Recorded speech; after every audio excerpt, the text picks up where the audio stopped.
Back with another collection video today. It's all about that 4-port on the front multiplayer machine called the Nintendo 64. Yes, the Nintendo 64, which is a console that I loved growing up. It was one of my most nostalgic consoles, but the older I've gotten, the more I disliked it. I've talked a lot of crap about the N64, and our N64 collection is probably one of our smallest of the mainline consoles. We have smaller collections of like the Saturn and stuff. But for mainline consoles, it's probably our smallest collection. We have 42 games, so a quarter of the games are our most expensive. And you know, we've had this series going for a little while. What we do, these are the most expensive games in our collection.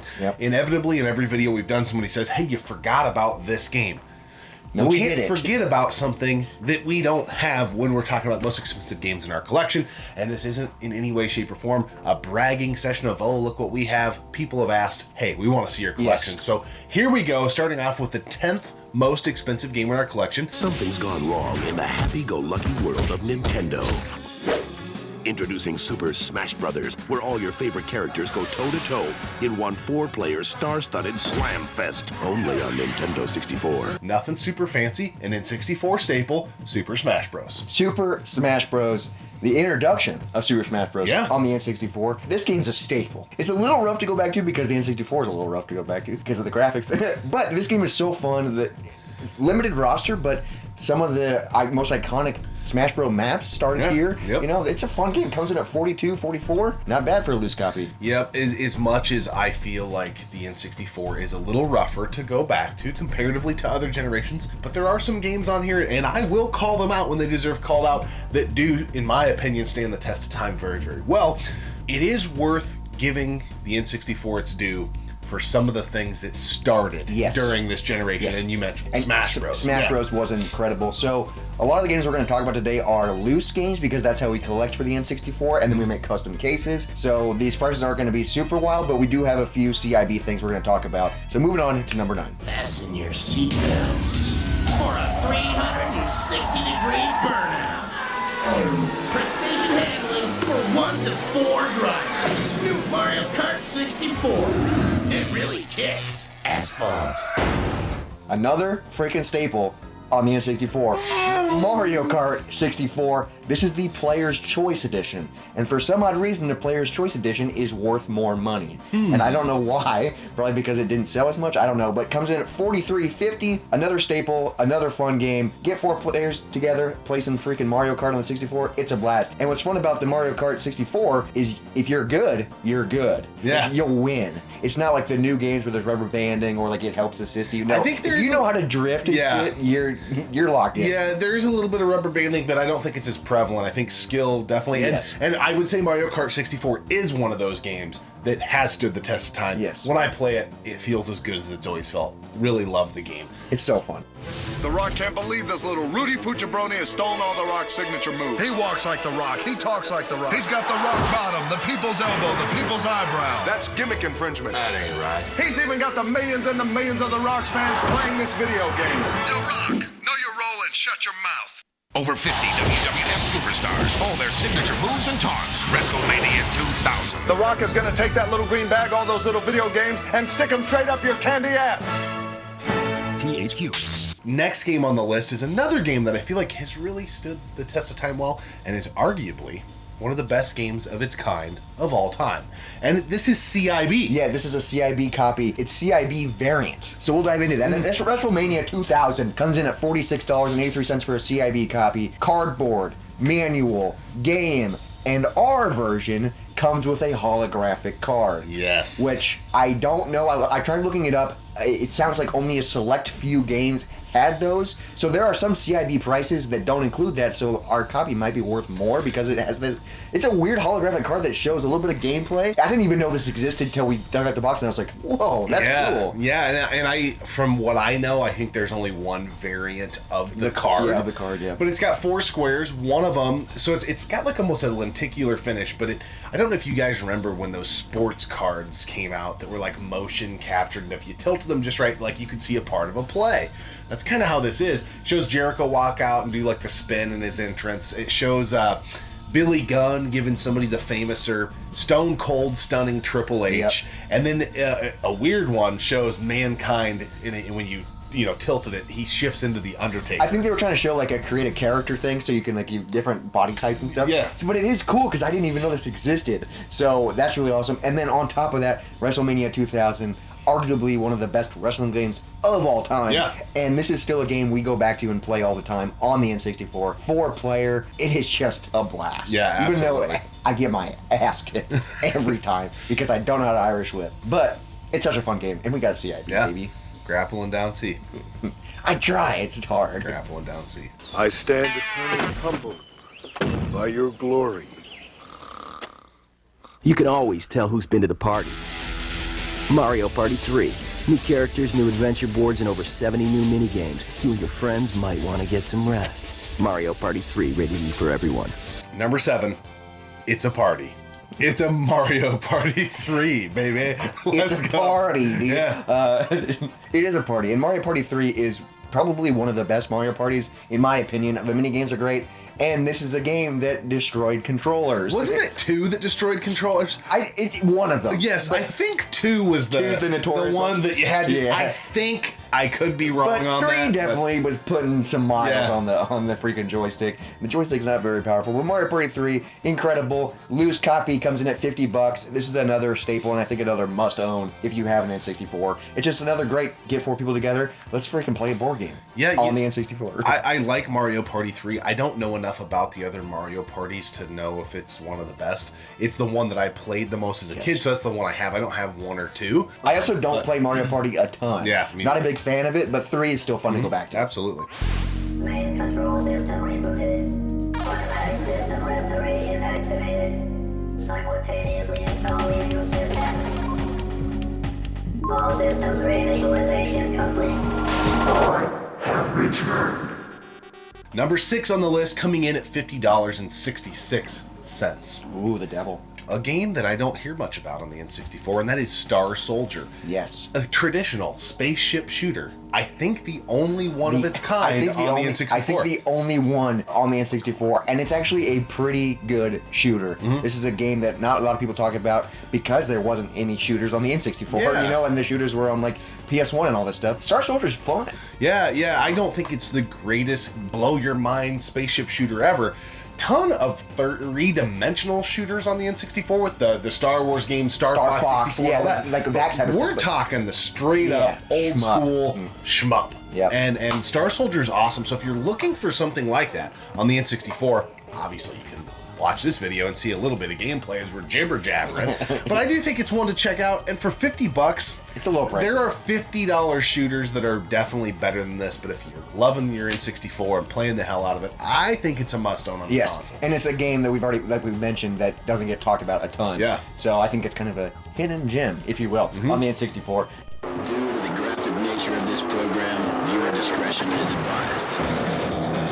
If you own just one racing game, it has to be Hydro Thunder. You've never seen anything like this. You've never felt anything like this. Hydro Thunder, rated E for everyone, from Midway. Now moving on to number 5, which is not a hidden gem. Another great, fantastic, get people together game, and that's Hydro Thunder. 4-player. Yeah. So awesome. This game comes in at $54.95. The Dreamcast version of this is only 2-player split screen, so the N64 version is 4-player split screen. Yeah. I don't know, the Dreamcast probably couldn't handle it, I don't know. Well, But the Dreamcast version's pretty It much looks one-to-one arcade. it looks way You go better. playing 4-player on N64, which back in the day I didn't really No. give a shit. It's just fun. It still is fun, but it looks like ass. You can find the screen by 4. Yeah. Whoa. Yeah, but it's over $50. I mean, it's the only way on home console to play Hydro Thunder 4-player. 4-player, yeah. So if you're gonna play 2-player and want the best home console experience, go for the Dreamcast version. But if you want to play, and sometimes it's so weird. There are versions of games that I prefer on the N64, and I don't know why. Because of nostalgia, or? I don't know. Like, I would rather play NFL Blitz on N64 than I would the Dreamcast. I don't know why. The Dreamcast version Yeah, it looks way better. looks way better. And I'm the same way with NBA Showtime, and I don't know why. I don't know why either, but we, speaking of Showtime, we 100% of that game. We're champions. No, that was Hang Time. Oh, fuck. We haven't done Showtime yet. Well, But we anyway, will. I don't know why, because both those, and same thing with Hydro Thunder, but something about Hydro Thunder on the 64, what I'm getting at is I kind of just like it. It's awesome. It's not my favorite way to play Hydro Thunder. That's Hydro Thunder Hurricane. Yeah.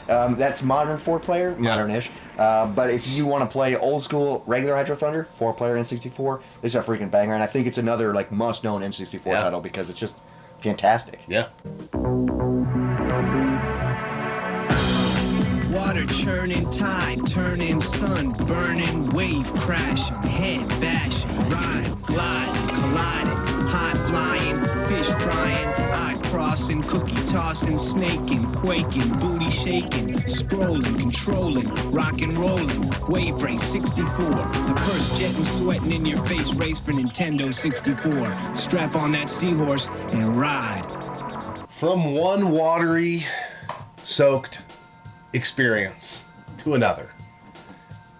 Wave Race 64, and you're going to be like, how is this number 4 on your list? And that is because we have it complete in box. CIB, baby, coming in at almost $60 for a CIB copy, which isn't bad because when this game came out, it was probably $60. Yeah. You know, so it hasn't gone down, but it hasn't gone up. $60 for Wave Race 64, another great co-op racer. The only downside with this version is that it's only 2-player. Yeah. And I don't know why they did it with Hydro Thunder 4-player. Why couldn't they do it 4-player Wave Race? I don't know. But 2-player is still a blast, and it still looks great. The water physics and mechanics are gorgeous. It's a fun game. I was just gonna say that this game still, to me, has impressive water physics. I don't know why Nintendo has not went back to Wave Race. You know, we get that question from time to time, a franchise that we'd like to see come back. You know, the GameCube Wave Race is amazing as well. This game's still fun to go back and play. I mean, I would love a new modern Wave Race. Let's go. That would be so sick, dude. If they just freaking were like, here you go for the Switch. Oh, that'd be still fun. But that's our number 4.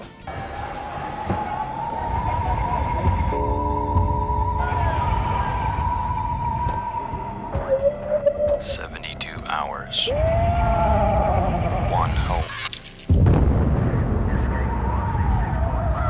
Rated E for everyone. Moving on to number 3, another staple for the N64. Probably one of the biggest games on the N64, and that's Zelda Majora's Mask. Loose copy, $60, but I think it's worth it. If you like Zelda, if you like Majora, and if you like masks, this is all 3, baby. I really like this game. It's really odd. I don't own an N64 version of Ocarina of Time. I've got it on 3DS. I've got it on the GameCube. I don't have a physical version of Ocarina of Time. Did you used to? I used to. Yeah, I traded it or something at the convention for something else. But Majora's Mask I will never get rid of because I know a lot of people dog on this game about like the time system and things. I loved this game when it came out. This game's really fun. I still like Ocarina of Time, but this game just was like, oh man, this is weird. Yeah, it's weird, cryptic. It's weird and like kind of edgy for like a Zelda game. I mean, it still does look a little dated, but it still looks really cool. Yeah. You know what I mean? Like I'm like a little rough, but still cool. Yeah. So $60, Zelda Majora's Mask staple. Let's go.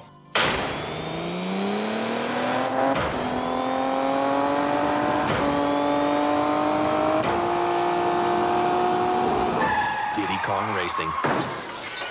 Crash test it now wherever you get N64. Number 2 is the last CIB game on the list. I think people universally pretty much love this game. Yes. Diddy Kong Racing, complete in box. Gave Mario Kart a run for its money. A lot of people think it's better than Mario Kart was on the N64. I am not in that camp, but it is dang close and it's a lot of fun. It is really good, but I do prefer Mario Kart. Mario Kart is just so fun. But Diddy Kong, it's so cool because they had Mario Kart, this amazing franchise, and then they're like, okay, let's do something similar but different, and they made Diddy Kong Racing, and it's phenomenal. Like, it's just completely different, but still a fun racer. This is such an awesome game. It's CIB, almost $80 for this, so it's a little pricey, but I think you can get a loose copy for really cheap. Yeah, like $20. Yeah, probably. so if you've never played Diddy Kong Racing, highly recommend, and it's another great multiplayer freaking racing game. So absolutely. I don't feel so good now. Conker's had a bad night. Well, actually, he's had a very good night. But when Conker wakes up, he has no idea where he is. How can you help me? And he's sporting what could be the world's worst hangover. Conker wakes to a world of abusive and hazardous characters. Look at him! Very good! Using resourcefulness and cunning, he goes full steam ahead into a series of difficult and dangerous situations. See how a really nice guy handles a really bad day in Conker's Bad Fur Day for your N64. Our number one game on our list is a game that I used to have CIB. Oh! But I sold the box and the manual because I don't really collect the N64 CIB, and the only games I keep CIB were really important games to me when I was a kid. Makes this sense. game wasn't super important to me as a kid because I didn't own it. My neighbor did. And also, you didn't understand it. Oh, I understood it all right. Conker's Bad Fur Day, loose copy. Used to have it CIB, but I sold the box manual for like $100 or something. So that's loose copy that was over $100 for this, which is insane. Probably one of the most expensive N64 games. There's others, but like this is like a staple. Everybody loves Conker's. The story is wild. It's really fun campaign, but then also on top of that, you have a really fun 4-player split screen versus mode. That's so fun. But it's also wild that a drunken squirrel. A drunk squirrel. Like, that's how the game starts. Yeah. And this is a kid console? Yeah. What are we doing? It is one of those few mature rated experiences you can get on the N64. There are a few. But this one's probably top of the heap. If you like that, Banjo-Kazooie. Yes. I hate to say Donkey Kong 64 because I don't really care for that game very much, but that collect-a-thon style, this is built on that same Rare engine pretty much. So if you're into... Banjo-Kazooie is the best comparison to it. But Banjo-Kazooie is better.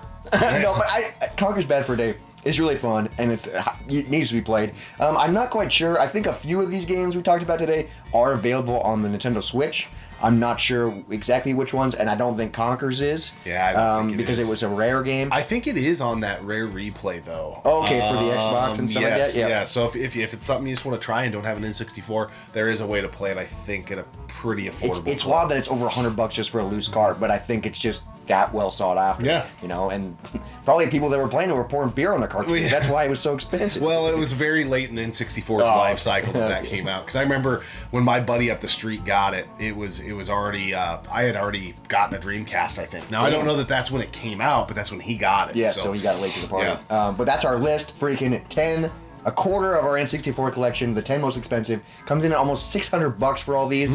So it's not, we've had other collections that are worth it way more, but our N64 collection is small. Yeah. Small, but mighty.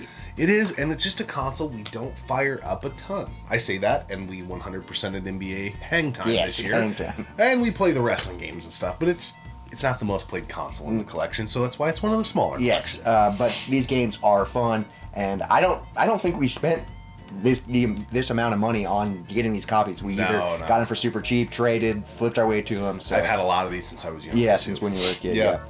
But before we go, we got to talk about this beer. I wonder if Conker would approve of this. Yeah, This is the Apricot White Peach Cobbler Sour Ale by WeldWorks Brewing Company. It's a sour with apricot, white peach puree, vanilla, graham crackers, and milk sugar. What do you think? I really, really like it. It is, there's a lot of these like dessert sours out there that are like almost too spot on tasting like the dessert, where it's so overbearing. So much. I can taste the hints of the cobbler, but it's not as forward as some of those. This tastes almost more like a traditional goza or sour. Yes. But then on the finish, you're like, oh yeah, there is a little bit of that graham cracker. I see why it's called a cobbler sour. Yes. But it's not like, boom, oh my God, I just ate peach cobbler, which is what a lot of these dessert sours do. I mean, we're spoiled. We have Barntown Brewery in our area, and they make some of the best sours because it's like, oh, caramel apple pop. This is a beer that tastes like caramel apple pop. PB&J. This is a beer that tastes like this. Yeah. So I'm always nervous to try other sours that aren't Barntown because it's like they don't nail it. But I like the simplicity of this. Yeah. Like you get the good flavor of the peach, you get the good flavor of the cobbler, and then you get that graham cracker. There's like a cinnamon. Yeah. There's like a cinnamon flavor. I think it's probably from the graham cracker that's on the finish, but it is still an easy drinker. It's delicious. It's not too heavy. Some of those sours are kind of heavy. This is I'm enjoying this a lot. Yeah. You know, so you're right. It is a very much lighter body. It's a lighter, A lot of dessert sours are very rich. So. So like what's really nice is like this is one that I could have more than one of. Yeah. Some of those rich sours, it's like, okay, I get it. Yeah. Let me go drink someone else. But no, this is really good and it's refreshing and haven't said it in a while, but this would be great on Hot Summer Day. Yeah. You know, you got to say it. Everybody's good old friend, Richard Sauer. Richard. Anyway, guys, awesome beer, some awesome games. In our opinion, not the most awesome console of all time, but we're not here to crap on the N64. No. We're here to celebrate the games that we do have in our collection. We always appreciate you tuning in and subscribing to the channel. We'll catch you guys on the next episode of the one and only Gaming Off the Grid. Dang it!